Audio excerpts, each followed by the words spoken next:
वंदे मां शारदे। हम आपको सिखा रहे हैं निबंध में जो कोटेशंस लिखी जाती हैं उसको कैसे महत्वपूर्ण बनाया जाए, कैसे अच्छे अंक पाए जाएं, वो हम आपको सिखा रहे हैं। और कोटेशन का आप महत्व समझ ही गए होंगे, कई सारे ऐसे हमने बता चुके हैं कि जिन निबंध में आप कोटेशन लिखेंगे उससे आप अच्छे अंक पाएंगे और जो देखने में भी आकर्षक लगे कि हाँ बच्चे ने कुछ लिखा है, इस स्टूडेंट को कुछ आता है।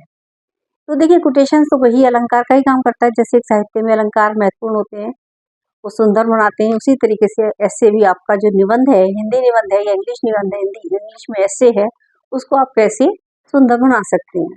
तो आज हम सिखाने जा रहे हैं, आज का जो टॉपिक है वो है अनुशासन, यानी विद्यार्थी और अनुशासन। जहाँ भी केवल अनुशासन शब्द आ जाए तो ये आप ऐसे लिख सकते हो।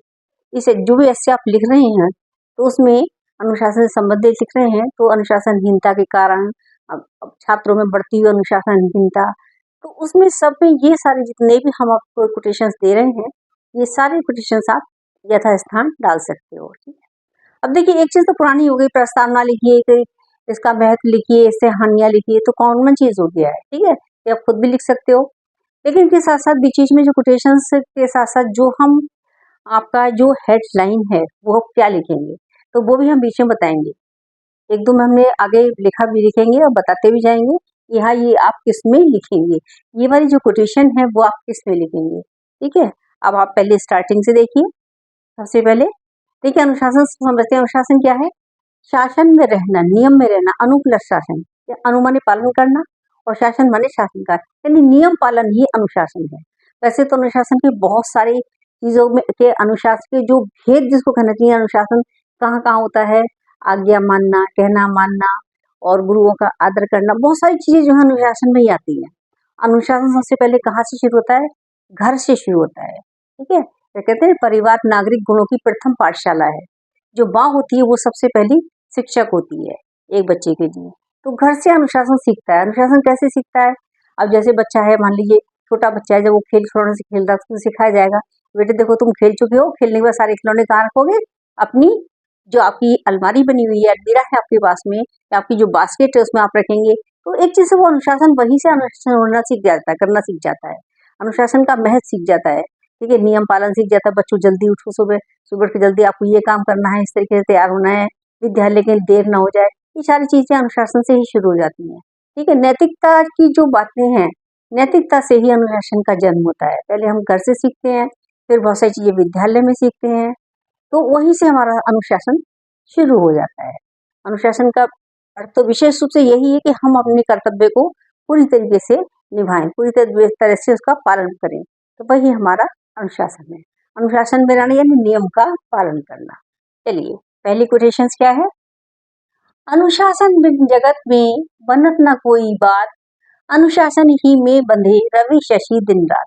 देखिए सूर्य अपने समय से निकलता है, दिन अपने समय से निकलता है, रात्रि अपने समय से होती है। ठीक है, तो क्या है, ये भी अनुशासन में बंधे हुए हैं, नियम का पालन कर रहे हैं।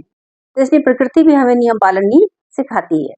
आगे देखिए दूसरी कोटेशन है आपकी, अनुशासन ही अपने जीवन के उद्देश्य और उपलब्धि के बीच का सेतु है। यानी क्या है, जीवन का उद्देश्य और उपलब्धि, इन दोनों के बीच में क्या है, सेतु का काम करता है, एक पुल का काम करता है। ठीक है, जैसे पुल के पार इधर से उधर हम चले जाते हैं और अपना कार्य सिद्ध करते हैं, पुल के पार जाते हैं, इसी तरीके से दोनों को बांधने वाला सेतु है। इसकी चीज को तो उद्देश्य को और उपलब्धि को दोनों को बांधता है, दोनों को एक करता है अनुशासन। दूसरा, कसने से अच्छा बजे होता कोई तार, मानव में भी उस तरह होता अधिक सुधार। देखिए कसना क्या मतलब होता है? देखिए कसने का मतलब ये नहीं कि देखिए आप एक दो शब्द है, मारना एक है पीटना। देखिए अभी आपको सिखाएं, देखिए अभी हमने क्या कहा कि अध्यापक जो है वो बच्चों को मारता है। ठीक है, ये हो गया मारना। अब दूसरा क्या है, शिकारी हिरन को मारता है। ठीक है, दोनों ही मारना है। ठीक है, अब अध्यापक कैसे मारेगा? अध्यापक क्या करेगा? अध्यापक जो है वो बच्चे को बीट करना यानी पीटना, तो पीटेगा, ज्यादा एक आध थोड़ा बहुत हल्के टेस्ट कर देगा आपको, या फिर कहेगा कि हम तुम्हें बहुत मारेंगे। ठीक है, तो वो मारना वो अलग है, वो जान से मारना नहीं है। और जो शिकारी क्या करेगा, वो किल है, वो क्या करेगा, किल करेगा, एक हिरण को जान से मारेगा, वो उसका शिकार करेगा, तो अध्यापक शिकार तो नहीं करेगा, दोनों में अंतर होता है। इस तरीके से जो हमारा अनुशासन है वो विद्यालय से ही शुरू हो जाता है, विद्यालय से भी चलता है और घर से प्रारंभ होता है। और दूसरा देखिए, हाँ ये बता रही थी मैं आपको, कसने से अच्छा बजे होता कोई तार, मानव में उस तरह होता अधिक सुधार। तो ये आप विद्यालय में अनुशासन, इसको आप इसमें लिख सकते हो, ठीक है। विद्यालय में अनुशासन में आप इसको लिखेंगे, ठीक है। कसने से अच्छा बजे होता कोई तार, मानव में भी उस तरह होता अधिक सुधार। यानी अगर विद्यालय में अध्यापक आपको एक चीज के लिए कहें कि हाँ भाई बच्चों आपको बोलिए करना ही काम करना है आपको, ठीक है, नहीं करेंगे तो आपको पनिश किया जाएगा। तो पनिश करने का कहने का मतलब ये नहीं कि उनको पनिश वास्तव में कर ही दिया जाएगा, या कि मतलब आपको एक नियम में चलना सिखा रहे हैं। ये कसने का मतलब ये नहीं कि आपको कहीं बांध दिया, रस्सी से बांध दिया आपको, या पीट दिया, कुछ कर दिया, ऐसा कुछ नहीं है। तो क्या होगा आपका, कसने से, यानी कसने से आपको यह सिखाने से या आपको थोड़ा सा डराने से, धमकाने से कि हाँ भी बच्चों ये काम करना है, आपको पढ़ना है मेहनत से। तो वही वही एग्जाम्पल आप यहाँ पर देंगे, कसने से अच्छा बजे होता कोई तार, मानव में भी उस तरह होता अधिक सुधार। ढोलक या वो तार को कस देते हैं तो अच्छा बजती है, उसी तरीके से जितने भी हमारे जो वाद्य यंत्र हैं वो कसे हुए तार से ही जो बजते हैं वो अच्छे माने जाते हैं, अच्छे से काम करते हैं। अनुशासन सर्वत्र ही कैंची जैसी धार, अपनाए जो भी इसे ना जाए बेकार। यानी कैंची की धार के समान है अनुशासन, ठीक है। अनुशासन में क्या है, जो उसकी धार कैसी, कैंची जैसी तेज है, ठीक है। अगर आप अनुशासन को अपने जीवन में अपना लेंगे, उसको लेकर चलेंगे, उसका फॉलो करेंगे, तो क्या होगा, वो कभी भी आपका जीवन बेकार नहीं जाएगा, हर सफलता ही आपको मिलेगी। इसलिए इसको सभी को अपनाना चाहिए। अनुशासन वह पतंग है जिसकी डोर पकड़कर सफलता की ऊंचाइयां हासिल होती हैं, ठीक है। सफलता की ऊंचाइयां हासिल होती हैं, ठीक है, यही लिखा हुआ है। हाँ, तो जो कैसी है, जिस पतंग, जैसे पतंग है, पतंग कैसे उड़ती है, डोर से उड़ती है, तो उसकी डोर से जब पतंग उड़ती है तो ऊंचाइयों तक जाती है। इसी तरीके से अनुशासन की जो पतंग है उस पर सवार हो जाए विद्यार्थी लोग, या तो क्या होगा, उसकी डोर पकड़े, और डोर पकड़ने का मतलब उसको, उसका अनुकरण करें, उसको माने, उसको समझे, कर्तव्य पालन करें, तो क्या होगा, तो हमें सफलता अवश्य ही मिलेगी, ऊंचाइयां अगर हम छू पाएंगे, आसमान जैसी ऊंचाइयां भी हम छू पाएंगे, जो अपने जीवन में हम चाहते हैं वो सब हमें मिलेगा। अच्छे जीवन के अनेक मार्ग, जिसमें अनुशासन उत्तम विचार। देखिए अनेक मार्ग हैं अच्छे जीवन के लिए, लेकिन अनुशासन क्या है, वो सबसे उत्तम विचार है। दूसरा देखिए, वर्तमान अनुशासित हो तो भविष्य सुरक्षित। वास्तविकता है, अगर वर्तमान में हमने अनुशासन का पालन कर लिया, यानी कि हमने जो एक ब्रह्मचर्य का पालन किया, और हमने अपने गुरुओं की कहने का आदर किया, सम्मान किया, उनका कहना माना, अपने बड़े लोगों का कहना माना, और उसको मानकर हम आगे चले, तो बड़े लोग कभी भी हमसे गलत नहीं कहेंगे, अच्छी बात ही बताएंगे। तो अनुशासन में रहना यहीं से प्रारंभ होता है। यदि हमने उस अनुशासन का पालन कर लिया तो हमारा भविष्य क्या होगा, वास्तव में भविष्य हमारा सुरक्षित ही होगा।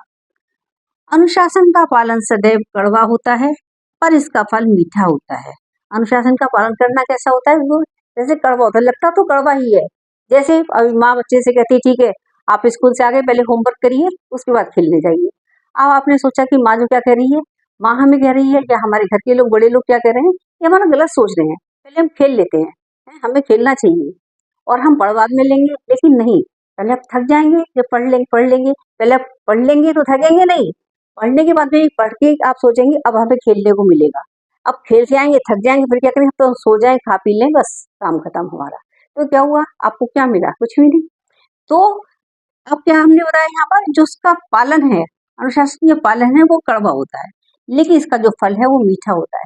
वास्तव में जब आप पढ़ेंगे, पढ़ने के बाद खेलेंगे, यानी जो भी कुछ चीज आपके बड़े लोग सिखाते हैं, आपको बताते हैं, अनुशासन में रहना सिखाते हैं, उसको पालन करना बताते हैं, यदि हम उसका पालन करते हैं तो उसका फल हमें मीठा ही मिलेगा। राष्ट्र का निर्माण चट्टानों तथा वृक्षों से नहीं, वरन उसके नागरिकों के चरित्र से होता है। लेकिन चरित्र निर्माण में सबसे बड़ी जो सीढ़ी है, सबसे बड़ा जो सोपान है, वो क्या है, अनुशासन है, ठीक है। जो हमारा चरित्र है, सबसे पहले हमारा चरित्र ही अच्छा माना जाता है, चरित्र से ही हमारा सब कुछ है। नैतिकता से शुरू से में सबसे पहला जो गुण है वो हमारा क्या है, चरित्र निर्माण है। हमारा चरित्र सर्वश्रेष्ठ होना चाहिए, जिससे कि हम आगे अच्छे नागरिक बन सकें। देखिए अभी हम आपको और भी एग्जाम्पल कराएंगे, आगे देखें। आगे कोटेशन देखें, अनुशासन और आंवला दोनों एक समान, आज इसे अपनाओगे तो कल बनोगे महान। देखिए, आंवला एक छोटा सा फल होता है, गोल होता है बिल्कुल, इतना बड़ा, इतना जैसे कहना चाहिए कि जैसे एक बड़ा सा बेर, ठीक है, इतना गोल फल होता है, कई फांके होती हैं इसके अंदर। और कहते नहीं है बल्कि हमने अपना आजमाया है, खाया है आंवला, और आप लोगों ने भी खाया होगा। कहते हैं कि ये आंवला जो है ना, ये कैसा होता है खाने में, तो कसेला होता है, कड़वा सा होता है, कसेला सा होता है, टेस्ट अच्छा नहीं होता है इसका, कच्चा इसको आप खाएं तो। लेकिन इसका फल बाद में पता चलता है खाने के बाद में। तो जैसे ये अनुशासन है, तो उसका भी फल, आज तो हमें अनुशासन कड़वा लग रहा है, कठिन लग रहा है, ठीक है, मुश्किल दिख रहा है, लेकिन कल क्या होगा, कल इसका जो फल मिलेगा वो हमें सर्वोत्तम मिलेगा। ऐसी आंवला है, आंवला आप खाइए, खाने के बाद पानी पीजिए तो कैसा लगेगा आपको, मीठा मीठा लगेगा। यानी आंवला जो है खाने के बाद कैसा लगता है, बड़ों का कहा और आंवले का खाया, बाद में पता चलता है। बाद में यानी कि जब हम पानी पियेंगे तो हमें पता चलेगा कि भाई आंवला वास्तव में इसका स्वादिष्ट है, मीठा है ये, ठीक है। तो आंवला और जो अनुशासन है वो दोनों ही एक समान है। आगे देखिए, ये मैंने सत्य रचना है मेरी, मैंने खुद ही लिखा है इसको, और 2-3 कोटेशन जो बीच में डाली है वो भी मैंने खुद ही लिखी है। बाकी राइटर्स की यत्र तत्र यहाँ से मैंने इसको इकट्ठा किया, संग्रहित किया, और आपके लिए मैं लेके आई हूँ, आपके सम्मुख रखी गई है, जिससे कि आपका निबंध अच्छे से लिखा जा सके। अपने जीवन में जो करते अनुशासन से प्यार, बुरे वक्त से बेसदा पा लेते हैं पार। यानी कि जो अनुशासन अपने जीवन में अपना लेते हैं, जब अनुशासन का पालन करते हैं, नियम से चलना सीख जाते हैं, तो वो अपनी जिंदगी के हर फैसले को आसानी से कर सकते हैं, और जो है सारी मुश्किलों को से वो पार पा सकते हैं। तो अनुशासन क्या है, एक कड़ी है हमारे जीवन पे, जो सफलता पाने के लिए एक सबसे जो है सरल सीढ़ी है। वैसे सरल तो नहीं कहना चाहिए, वही तो कठिन है। देखिए, कभी कभी हम लोग को भी बचपन में लगता होगा कि अरे माँ बाप हमसे कह रहे हैं, अरे ये कह रहे हैं तो कहते हैं, हमें अपने हिसाब से चलना है। नहीं, अगर हम उनकी बात मानते हैं और हमने उनकी बात मानी है तो हमने सफलता ही पाई, अच्छा ही पाया है, अच्छा ही हमको मिला है। तो हमें अनुशासन को अवश्य अपने जीवन में अपनाना चाहिए, शामिल करना चाहिए और अनुपालन करना चाहिए। आगे देखिए, एक हमने कोटेशन ये लिखी है, discipline is the backbone of a nation. यानी जो डिसिप्लिन है, अनुशासन है, वो एक देश की, एक राष्ट्र की क्या है, रीढ़ की हड्डी है। जैसे मनुष्य के शरीर में रीढ़ की हड्डी सबसे अधिक महत्वपूर्ण होती है, तो उस पर इसका पूरा शरीर जो वो टिका होता है। अगर उसमें कोई खराबी आ जाए, कोई मुश्किल हो जाए या बहुत ज्यादा डैमेज हो जाए, तो आदमी क्या है, वो चल फिर भी नहीं सकता, ढंग से बैठ भी नहीं सकता, अपने कुछ भी नहीं कर सकता, यानी बेकार के ही समान हो जाता है, दूसरों पे आश्रित ही होकर रह जाता है, अपाहिज होकर रह जाता है। तो इसी तरीके से अनुशासन के बिना जो देश है वो भी क्या है, अपाहिज ही है। इसलिए अनुशासन को मजबूत रखना है, सुदृढ़ बनाना है, और उसको हमें शक्तिशाली बनाना है, तो हमें अनुशासन का पालन करना ही होगा। ये जो अनुशासन है, इसे हमें बचपन से ही हमें बच्चों में लागू करना चाहिए, अच्छी आदतें डालनी चाहिए, और अनुशासन के प्रति उसको सजग होना चाहिए। नेपोलियन ने क्या कहा था, give me good mothers, I will give you a good nation. यानी आप मुझे अच्छी माँ दो तो मैं, अच्छी माताएं दो तो मैं तुम्हें अच्छा राष्ट्र दूंगा। एक मैंने अभी आपको क्वेश्चन आपको लिखवाई थी कि जो राष्ट्र का निर्माण है वो वृक्षों से और चट्टानों से नहीं होता, वहां के कैसे होता है, चरित्र निर्माण से होता है। यानी जो अच्छे चरित्र वाले लोग होते हैं, तो जीवन में अनुशासित होते हैं, अच्छा चरित्र जिनका होता है, उनसे राष्ट्र महान बनता है। ऐसे ही नेपोलियन ने इसलिए सच में कहा है कि आप मुझे अच्छी माँ दो। यदि माँ अच्छी होगी, माँ स्वयं पढ़ी लिखी होगी, अनुशासित होगी, तो बच्चे भी अनुशासित ही होंगे, और फिर क्या है, देश भी अनुशासित ही होगा। क्योंकि जो अनुशासन है वो परिवार से ही शुरू होता है। मेहनत कठिन, इरादा पक्का, अनुशासन गतिमान, प्रखर सूर्य सा चमके, सदा ही हो उसका गुणगान। यानी जब मेहनत हम कठिन करेंगे, इरादे हमारे पक्के होंगे, और अनुशासन हमको हम अपने जीवन में गति देंगे, अनुशासन को हम सबसे ऊपर रख के चलेंगे, तो हम क्या करेंगे, हमारे सब गुणगान होगा सर्वत्र हमारा। और हमारा जो जीवन है, जो वो हमारा जो जीवन है वो कैसा होगा, सूर्य के समान चमकीला होगा, क्योंकि दूसरों को भी हमेशा अच्छा यही देता है, उष्मा देता है, प्रकाश देता है, ठीक है। सूरज के बिना कुछ भी संभव नहीं है। और मतलब यानी कि कहना चाहिए, सूरज हमारे लिए सबसे अधिक, बहुत अधिक महत्वपूर्ण है। इसी तरीके से अनुशासन भी हमारे लिए महत्वपूर्ण है।